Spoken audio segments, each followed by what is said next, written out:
একটি ছোট্ট গ্রামে থাকতো গরিব চাষি হরিদাস।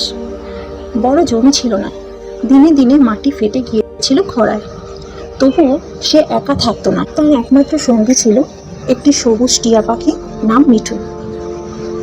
প্রতিদিন সকালে হরিদাস মাঠে যেত, আর মিঠু গাছের তলে বসে ডাকতো, হরিদাস ভাত খাস। হরিদাস হাসতো, তুই আগে খারে, তারপর আমি। এক বছর এক ভয়ঙ্কর খরা, ফসল সব শুকিয়ে গেল। হরিদাস নিজেও না খেয়ে দিন কাটাতে লাগলো, কিন্তু মিঠুর জন্য রোজ একটু করে হাত রেখে দিত। একদিন গ্রামের লোক দেখলো চাষি মারা গেছে ক্ষুধায়, আর পাশে মিঠু চুপচাপ বসে আছে, কারো হাত থেকে খাবার নিচ্ছে না।